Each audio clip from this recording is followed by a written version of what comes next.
investime shumë serioze do të bërë qoftë dhe nga sektori publik në termocentrale gazi, të cilat kanë standardet më të larta të respektit mjedisor. Kontratat që ekzistuese me Tapin i bëjnë të mundur Shqipërisë të ndërtojë mbi 500 megawatt fuqi termocentrale me gaz.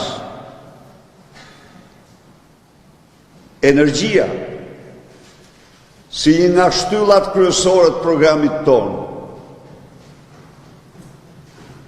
do të ndryshojë jetën e mbarë qytetarëve shqiptarë. Gazifikimi i qyteteve të vendit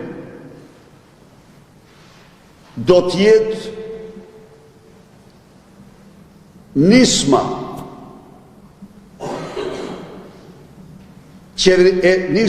ndër më kryesore të qeverisë shqiptare.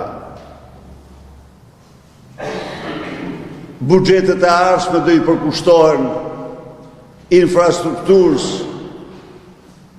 dhe gazifikimit të Shqipërisë.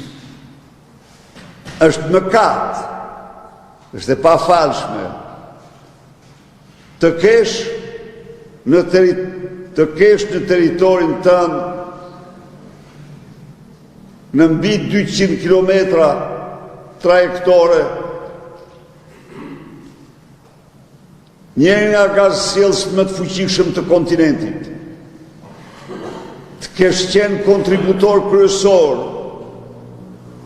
në këtë projekt, në fitoren e këtij projekti. Dhe tani të pretendosh të marrësh gaz të lëndë, të mos shfrytëzosh potencialin e jashtëzakonshëm të tij. Pra, të gjitha këto marrin fund.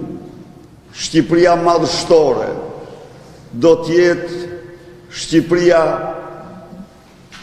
e Shqipërisë superfuqisë energjetike në rajon. Ata që vënë në dyshim këtë që them, u rikujtoj këtu se në vitet 2009-13 u firmos ndërtimi, u firmosën kontratat për ndërtimin e 434 hidrocentraleve në Shqipëri. Dhe u inauguruan punimet në dhjetra prej tyre, ndër të cilët Kaskada e Devollit në kohën që ndërtohej ishte hidrocentrali më i madh në Europë dhe ndërtohej nga kompania numër 1 në botë për ndërtimin e hidrocentraleve, që është kompania Statkraft. Pra, ëndra shqiptare